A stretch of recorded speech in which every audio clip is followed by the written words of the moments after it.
नमस्कार मित्रांनो, mutual fund investment फक्त श्रीमंत लोकांसाठी आहे। म्युच्युअल फंड मध्ये इन्व्हेस्टमेंट करण्यासाठी तुम्हाला मोठ्या रकमेची गरज आहे। बँक एफडी म्युच्युअल फंड पेक्षा चांगली आहे, असे स्टेटमेंट तुम्ही बऱ्याच लोकांकडून ऐकले असतील, पण हे सगळे स्टेटमेंट खरे नाहीये। मी माझ्या मित्राबरोबर गप्पा मारताना त्यालाही असेच प्रश्न पडले होते आणि मी प्रामाणिकपणे या सगळ्या प्रश्नांची उत्तर देण्याचा प्रयत्न केला। मित्रांनो, फायनान्शियल फ्रीडमचे आपले स्वप्न पूर्ण करण्यासाठी आपली आर्थिक परिस्थिती काय आहे आणि एक्झॅक्टली रियालिटी काय आहे हे जाणून घेणं खूप जास्त महत्त्वाचं आहे आणि सगळी माहिती जाणून घेतल्यानंतरच आपण निर्णय घ्यायला पाहिजे आणि म्हणूनच हा व्हिडिओ शेवटपर्यंत बघा। या व्हिडिओमध्ये मी एसआयपी म्हणजेच सिस्टमॅटिक इन्व्हेस्टमेंट प्लॅन कसा काय उत्तम असू शकतो याच्याबद्दलची माहिती देणार आहे आणि व्हिडिओच्या शेवटी 8-4-3 रूल काय आहे ज्याच्या मदतीने तुम्ही जलद गतीने पैसे कमवू शकता याच्याबद्दलही सांगणार आहे। मित्रांनो, नेहमीप्रमाणेच आपली ही जी चर्चा असणार आहे ती अगदी सोप्या पद्धतीची असणार आहे। संपूर्ण व्हिडिओ बघितल्यानंतरही काही जर तुमच्या शंका असतील तर त्या शंका तुम्ही कमेंट बॉक्स मध्ये मला विचारू शकता। सो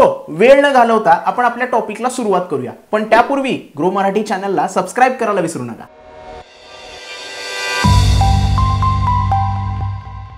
आम्ही जेव्हा बोलत होतो त्यावेळेला माझा मित्र खूप आनंदाने मला म्हणाला, हे सचिन ऐक ना, मी नुकतेच रिकरिंग डिपॉझिट ओपन केलेले आहे, मला 3 वर्षांमध्ये कार घ्यायची आहे आणि या बचतीमुळे माझे ते स्वप्न पूर्ण होईल। अरे रिकरिंग डिपॉझिट का?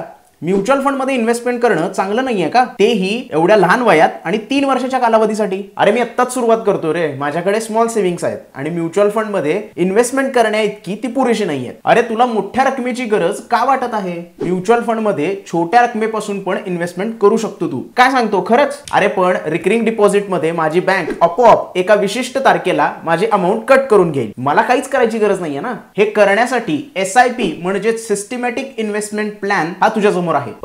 हे थोडंसं इंटरेस्टिंग आहे। एसआयपी बद्दल मला अजून काही सांगू शकशील का? हो का नाही? म्युच्युअल फंड मध्ये इन्व्हेस्टमेंट करण्याचे 2 मार्ग आहेत। पहिला म्हणजे वन टाइम इन्व्हेस्टमेंट किंवा त्याला आपण लमसम इन्व्हेस्टमेंट म्हणतो आणि दुसरा म्हणजे सिस्टमॅटिक इन्व्हेस्टमेंट प्लॅन किंवा त्याला आपण एसआयपी असं म्हणतो। जर तुम्हाला वन टाइम इन्व्हेस्टमेंट करायची असेल तर छोटी छोटी अमाउंट तुम्हाला सेव्ह करावी लागेल आणि त्यानंतर एक रकमी ती अमाउंट म्युच्युअल फंड मध्ये इन्व्हेस्ट करावी लागेल। आणि दुसरीकडे एसआयपी किंवा सिस्टमॅटिक इन्व्हेस्टमेंट प्लॅन ही म्युच्युअल फंडामध्ये रेग्युलरली आणि ऑर्गनाइज वेने इन्व्हेस्टमेंट करण्याची एक पद्धत आहे। पण बऱ्याच वेळा तुमच्यासारख्या आणि माझ्यासारख्या व्यक्तींकडे एक रकमी पैसे इन्व्हेस्ट करण्यासाठी नसतात। तुम्ही कोणत्याही म्युच्युअल फंड मध्ये एसआयपी जेव्हा सेट करता त्यावेळेला तुम्ही तुमच्या बँकेला सांगता की पर्टिक्युलर डेटला पर्टिक्युलर अमाउंट माझ्या बँक अकाउंट मधून पर्टिक्युलर म्युच्युअल फंडासाठी कट झाली पाहिजे, मग ती महिन्याला असू शकते किंवा आठवड्याला पण असू शकते। असे जर तुम्ही बँकेला सांगितलं की बँक दर महिन्याला तेवढी अमाउंट तुमच्या अकाउंट मधून कट करून म्युच्युअल फंड मध्ये इन्व्हेस्ट करते, तुम्हाला त्याच्यामध्ये एक्स्ट्रा काही करण्याची गरज नाहीये। ज्या वेळेला ही अमाउंट म्युच्युअल फंड हाऊसच्या बँक अकाउंट मध्ये जाते त्यावेळेला तुम्हाला त्या अमाउंटचे पर्टिक्युलर युनिट्स मिळतात। आता हे जे युनिट्स अलॉटमेंट आहे ते तुमची एसआयपी ची रक्कम किती आहे आणि ज्या दिवशी तुमची एसआयपी ची रक्कम कट झालेली आहे त्या दिवशीची त्या म्युच्युअल फंडाची एनएव्ही म्हणजेच नेट ॲसेट व्हॅल्यू त्याची प्राइस काय आहे ह्याच्यावर डिपेंड असतं। आता मित्रांनो, तुम्हाला एनएव्ही म्हणजे काय हे जाणून घ्यायचं असेल तर हा आय बटन वर येणारा व्हिडिओ बघा। आत्तासाठी एनएव्ही म्हणजे प्रति युनिट म्युच्युअल फंडाची किंमत म्हणून तुम्ही समजू शकता। Over a period of time काय होतं की ही जी तुमची इन्व्हेस्टमेंट असते ती अक्युमुलेट होते आणि कालांतराने वाढायला लागते। आता इथे एक एक्झाम्पल आपण बघूया। एसआयपी डेट काय आहे? 5 तारीख प्रत्येक महिन्याची। एसआयपी अमाउंट 1000 रुपये आहे। 5 तारखेची एनएव्ही काय आहे? 20 रुपये आणि याप्रमाणे तुम्हाला युनिट्स किती अलॉट होतील? 1000 तुमची एसआयपी ची अमाउंट डिवाइडेड बाय 20। मित्रांनो, एनएव्ही ही वेळोवेळी बदलत असते, त्यामुळे प्रत्येक महिन्याला तुम्हाला सेम अलॉटमेंट मिळेल किंवा सेम युनिट मिळतील असं नाहीये। आता एसआयपी 2 तत्वांवर काम करते। पहिलं म्हणजे रुपी कॉस्ट एव्हरेजिंग आणि दुसरं म्हणजे पॉवर ऑफ कंपाऊंडिंग। मित्रांनो, जेव्हा मार्केट वाढत असतं त्यावेळेला तुम्हाला कमी युनिट्स मिळतात आणि जेव्हा मार्केट पडत असतं तेव्हा तुम्हाला जास्त युनिट्स मिळतात। उदाहरणार्थ, जर तुमची एसआयपी ची अमाउंट 1000 रुपये प्रति महिना असेल आणि एनएव्ही 20 रुपये असेल तर तुम्हाला 50 युनिट मिळतील। पण पुढच्या महिन्यामध्ये जर एनएव्ही 10 रुपये झाली तेव्हा सेम अमाउंटच्या इन्व्हेस्टमेंटसाठी तुम्हाला 100 युनिट मिळतील आणि असे झाल्यामुळे तुमची जी रिस्क असते ती स्प्रेड होऊन जाते आणि कालांतराने काय होतं की तुम्ही कंटिन्युअसली दर महिन्याला युनिट्स खरेदी करताय, त्यामुळे एनएव्ही ची जी प्राइस असते ती ऍव्हरेज आउट होऊन जाते। कंपाऊंडिंग बेसिकली तुम्हाला धीर धरायला सांगत असतं। तुम्ही जी काही इन्व्हेस्टमेंट केलेली असते त्याच्यावर तुम्ही डिव्हिडंड किंवा इंटरेस्ट मिळवू शकता. मित्रांनो, ज्या वेळेला तुम्हाला हे एक्स्ट्रा मिळालेलं उत्पन्न आहे डिव्हिडंड किंवा इंटरेस्टच्या स्वरूपात, जेव्हा ते उत्पन्न तुम्ही परत एकदा इन्व्हेस्ट करायला सांगता तेव्हा तुम्हाला त्याच्यावरही अजून इंटरेस्ट मिळू शकतो. बेसिकली कंपाऊंडिंगचे हे छोटंसं वर्णन आहे. आपण पुढील व्हिडिओमध्ये पॉवर ऑफ कंपाऊंडिंग काय आहे ह्याच्यावर अधिकरित्या बोलू. आता अंदाज लाव माझ्या मित्रा, तू रिकरिंग डिपॉझिट पेक्षा जास्त रिटर्न इथे मिळवू शकतो. अर्थातच तुम्हाला तुमच्या SIP वर मिळणारा जो काही रिटर्न आहे तो तुम्ही म्युच्युअल फंडचा कुठला प्रकार निवडलाय त्याच्यावरही डिपेंड असतो. उदाहरण द्यायचे झाले तर 10 वर्षाची फिक्स डिपॉझिट तुम्हाला वार्षिकरित्या 6 ते 7% रिटर्न मिळवून देते आणि सेम इन्व्हेस्टमेंट तुम्ही जर म्युच्युअल फंड मध्ये केली तर वार्षिक 12 ते 13% रिटर्न तुम्हाला मिळू शकतं. आता तुमची रिस्क ॲपेटाइट काय आहे,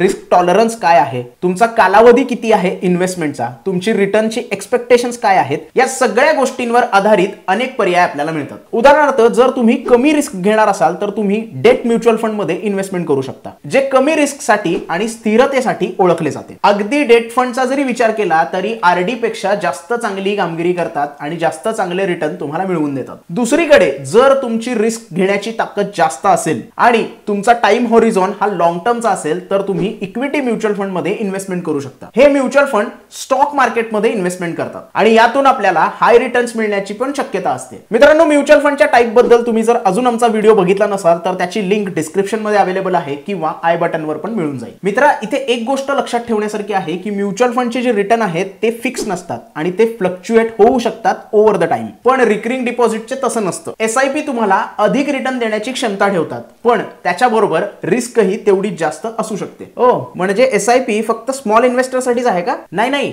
अजिबात नाही. हे एक मिथ आहे. SIP हा फक्त एक इन्व्हेस्टमेंटचा प्रकार आहे ज्याच्यामध्ये लहानापासून मोठ्यापर्यंत कुणीही इन्व्हेस्टर इन्व्हेस्ट करू शकतो. SIP सुरू करण्यासाठी किमान रक्कम जी आहे ती प्रत्येक फंडाप्रमाणे चेंज होत असते. तुला माहिती आहे का की काही फंड असे आहेत जे 100 रुपयापासून SIP सुरू करण्याची परवानगी देतात. मात्र तुम्हाला जेवढी रक्कम इन्व्हेस्ट करायची आहे तेवढी तुम्ही करू शकता. हायर लिमिट अशी काही सेट केलेली नाहीये. त्याचबरोबर तुला हे देखील माहित असलं पाहिजे की SIP इन्व्हेस्टमेंटचा मिनिमम जो इन्व्हेस्टमेंटचा कालावधी आहे तो 6 महिन्याचा आहे. याचा अर्थ असा की एकदा SIP सुरू केल्यानंतर कमीत कमी 6 महिन्यासाठी तुम्हाला त्यामध्ये थांबावं लागेल आणि जास्तीचा जो कालावधी आहे असा काही मेन्शन केलेला नाहीये. जोपर्यंत तुम्हाला पाहिजे तोपर्यंत तुम्ही SIP सुरू ठेवू शकता. अरे मला अजून एक गोष्ट सांग, असं कुठलं कॅल्क्युलेटर आहे का जे मला सांगेल की पर्टिक्युलर गोल मला अचीव करायचा असेल एका पर्टिक्युलर टायमिंग मध्ये तर मला किती फंड इन्व्हेस्ट करावा लागेल? हो नक्कीच, अनेक ऑनलाईन कॅल्क्युलेटर येतात, जसं की ग्रोचं स्वतःचं एक कॅल्क्युलेटर आहे. पण मी परत एकदा सांगतो, SIP मध्ये तुम्हाला गॅरंटीड रिटर्न मिळत नाहीत पण रिस्क थोडीशी कमी होते. त्यामुळे अधिक सुरक्षा पर्यायांपैकी हा एक पर्याय आहे. परंतु ते गॅरंटीड रिटर्न कधीच देऊ शकत नाही, विशेषतः कमी कालावधीसाठी. जर SIP तुम्ही लॉंग टर्म साठी काढली असेल तर शॉर्ट टर्म मध्ये जेवढी रिस्क आहे त्याच्यापेक्षा कमी रिस्क असते लॉंग टर्म मध्ये. कारण जेव्हा तुम्ही इन्व्हेस्टमेंट ही लॉंग टर्म साठी करता तेव्हा तुमच्या मूळ रकमेत वाढ झालेली असते आणि त्यामुळे या SIP चा फायदा तुम्हाला होतो. ते किंमत वाढीची हमी देऊ शकतात का? नाही, पण शक्यता आहे. हे ऐकायला तर खूप छान वाटतंय. SIP सुरू करण्यासाठी सगळ्यात पहिल्यांदा माझे फायनान्शियल गोल्स काय आहेत आणि माझी आत्ताची आर्थिक स्थिती काय आहे याचं मूल्यांकन मला करावं लागेल. त्याच्यानंतर मला रिस्क ॲपेटाइट काय आहे त्याचा विचार करावा लागेल आणि मी किती रिस्क घेण्यासाठी तयार आहे हे पण मला लक्षात घ्यावं लागेल. माझ्या गुंतवणुकीचं कारण काय आहे आणि पर्टिक्युलर टाइम पिरियड साठी मला ती रक्कम लागणार नाही ना याच्यासोबत मला जावं लागेल. मग मी सगळ्यात पहिल्यांदा काय करतो, माझं फायनान्शियल शेड्यूल तयार करतो आणि त्या अकॉर्डिंगली मला कुठे इन्व्हेस्टमेंट करायची आहे हे लक्षात घेतो आणि त्याचप्रमाणे योग्य ती स्कीम मी निवडतो. बरोबर आहे ना? परफेक्ट. आणि योग्य स्कीम निवडण्यासाठी तुम्हाला म्युच्युअल फंडाबद्दलच्या गोष्टी माहिती असल्या पाहिजेत, जसं की म्युच्युअल फंडाचा हिस्टॉरिक परफॉर्मन्स, फंड मॅनेजर कोण आहे, त्याचा परफॉर्मन्स कसा आहे, एक्सपेन्स रेशो काय आहे, एक्झिट लोड काय आहे, रिडीम्शनवर टॅक्स इम्प्लिकेशन्स काय आहेत, इत्यादी गोष्टी माहित असणं खूप जास्त गरजेचं आहे. तुम्हाला जर सोयीस्कर वाटत असल्यास हे विश्लेषण तुम्ही स्वतः करू शकता आणि जर याबद्दल काहीच माहित नसेल तर आर्थिक सल्लागाराची मदत तुम्ही घेऊ शकता. आणि एकदा का हे सगळं मी केलं की मी प्रत्यक्षात इन्व्हेस्टमेंट कशी स्टार्ट करायची, एकदा का तो फंड निवडला तर तुला ऑफलाईन किंवा ऑनलाईन एक अर्ज भरावा लागेल. एकदा का अर्ज भरून झाला की एक ठराविक रक्कम फ्रिक्वेन्सीनुसार तुमच्या अकाउंटमधून कट केली जाईल. आता ही फ्रिक्वेन्सी तुम्ही सेट करू शकता, मग ती आठवड्याची असू शकते, महिन्याची असू शकते किंवा क्वार्टरली असू शकते. तर ती अमाऊंट तुमच्या अकाउंटमधनं कट केली जाईल आणि म्युच्युअल फंड मध्ये इन्व्हेस्ट केली जाईल. अरे म्हणजे मी निवडलेल्या रकमेबद्दल आणि फ्रिक्वेन्सी बद्दल सावधगिरी बाळगली पाहिजे नाही का? नाही, जर नंतर तुला SIP ची अमाऊंट वाढवायची असेल तर त्याबद्दलचे डिटेल्स तू चेंज करू शकतो अगदी सोप्या पद्धतीने. तू तुझी SIP ची रक्कम कधीही वाढवू शकतो आणि हे करण्यासाठी दोन मार्ग आहेत तुझ्याकडे. सगळ्यात पहिला मार्ग म्हणजे अतिरिक्त रक्कमेसह तुम्ही नवीन SIP सुरू करू शकता किंवा तुम्ही एखाद्या सुविधेची निवड करू शकता ज्याला SIP बूस्टर असंही म्हणतात किंवा त्याला दुसरं नाव SIP टॉपअप असेही आहे. या सुविधेमध्ये SIP ची जी इन्स्टॉलमेंट आहे ती प्री डिफाइंड इंटरवल नंतर तुम्ही वाढवू शकता. तुम्ही म्हणू शकता की दरवर्षी 100 रुपयांनी किंवा दर 6 महिन्यानंतर इतकी वाढ मला SIP मध्ये करायची आहे. खरं तर तुम्ही आत्ता चालू असलेल्या SIP च्या टक्केवारीनुसार तुमची वाढ करू शकता. म्हणून जर तुमची SIP दर महिन्याला 1000 रुपये इतकी सुरू असेल आणि तुम्हाला जर सेट करायचं आहे की 6 महिन्यानंतर 10% नी ही SIP वाढली पाहिजे तर तेही तुम्ही करू शकता आणि 6 महिन्यानंतर तुमची SIP 1100 रुपये इतकी होईल आणि 1 वर्षानंतर परत 10% न वाढल्यानंतर ती SIP 1200 रुपये इतकी होईल आणि हीच सायकल पुढे चालू राहील. आणि मला या पुढे जर SIP ऍड करायची नसेल तर काय, आणि इमर्जन्सी असेल आणि मला काही काळासाठी SIP थांबवायची असेल तर काय करायचं? होय, परवानगी आहे. तुम्ही तुमची SIP इन्स्टॉलमेंट कधीही थांबवू शकता. SIP थांबवण्यासाठी कुठलेही एक्स्ट्रा चार्ज तुमच्याकडून घेतले जात नाही. तसेच आतापर्यंत SIP मध्ये जेवढे पैसे तुम्ही इन्व्हेस्ट केलेले आहेत तेही तुम्ही काढू शकता. हॅपी?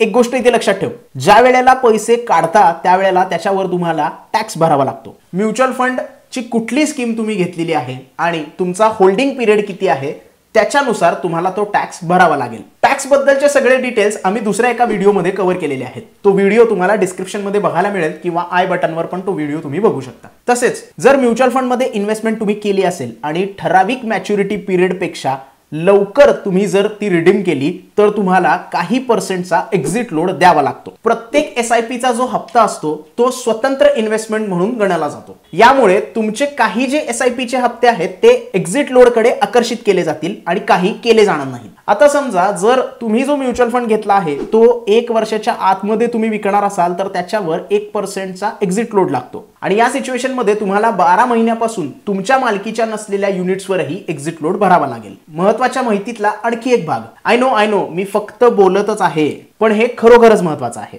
जर समजा SIP इन्स्टॉलमेंट तुमचं असेल आणि तुमच्या बँक अकाउंट मध्ये तेवढी अमाऊंट नसेल तर म्युच्युअल फंडाकडून कुठलाही दंड आकारला जात नाही. या परिस्थितीमध्ये त्या पर्टिक्युलर महिन्याची SIP इन्स्टॉलमेंट कट होणार नाही. परंतु नेक्स्ट महिन्यामध्ये जर पुरेशी अमाऊंट तुमच्या बँक अकाउंट मध्ये असेल तर SIP परत कंटिन्यू होईल. पण जर सलग 3 वेळा तुम्ही SIP चा हप्ता चुकवला तर तुमची SIP रद्द करण्यात येईल. त्याचप्रमाणे आतापर्यंत तुम्ही जी इन्व्हेस्टमेंट केलेली आहे ती कुठेही जाणार नाही. फक्त नेक्स्ट SIP साठी तुमची बँक इन्व्हेस्टमेंट करणं थांबवेल. अरे यार, ही खूपच जास्त उपयुक्त माहिती आहे. मी वेटच करू शकत नाहीये माझी पहिली SIP सुरू करण्यासाठी. पण त्याच्या अगोदर एक प्रश्न अजून, मी एकापेक्षा जास्त फंडांमध्ये SIP सुरू करू शकतो का? होय, अगदी तुला पाहिजे तेवढ्या SIPs तू सुरू करू शकतोस. पर्टिक्युलर टाइम मध्ये किती SIP सुरू केल्या पाहिजेत याच्यावर कुठलंही बंधन नाहीये. आय गेस मी सगळे मुद्दे कव्हर केलेले आहेत. नाही, तुम्हाला मी जो प्रॉमिस केलेला तो इंटरेस्टिंग रूल मी तुम्हाला सांगणारच आहे. तो काय विसरलेलो नाहीये मी. तर इन्व्हेस्टमेंटचा 8-4-3 रूल काय आहे ते आता बघूया. 7000 रुपये प्रति महिना जर तुम्ही गुंतवणूक केली तर टार्गेट अमाऊंट काय असेल डिफरंट सिनॅरिओ मध्ये हे जरा बघूया. जर समजा 10 वर्षासाठी ही रक्कम तुम्ही इन्व्हेस्ट केली आणि 12% वार्षिक रिटर्न मिळतायत असं जर आपण समजलं तर तुम्ही 16.3 लाखापर्यंत पोहोचाल. आणि हीच इन्व्हेस्टमेंट जर तुम्ही 20 वर्षापर्यंत कंटिन्युअस केली तर ती रक्कम जी आहे ती 70 लाखापर्यंत पोहोचू शकते. आता कल्पना करा की ह्या इन्व्हेस्टमेंटवर तुम्हाला 14% रिटर्न मिळत आहे तर ती रक्कम किती होईल याचा अंदाज लावाल का? तर 10 वर्षानंतर ती रक्कम होईल 18.4 लाख रुपये. आणि जर तुम्ही कन्सिस्टन्सी ठेवली आणि 20 वर्षापर्यंत ही रक्कम इन्व्हेस्ट करत राहिलात तर 20 वर्षानंतर तुम्हाला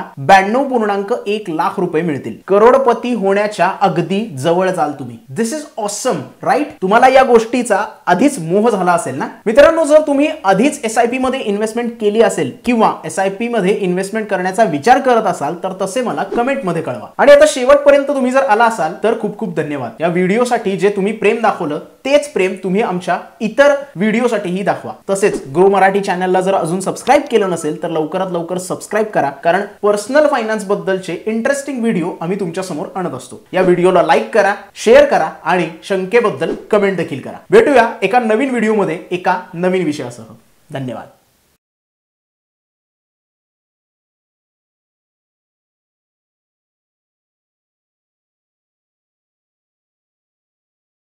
Investment in securities market are subject to market risks. Read all the related documents carefully before investing. Please read the risk disclosure documents carefully before investing in equity shares, derivatives, mutual fund, and or other instruments traded on the stock exchanges.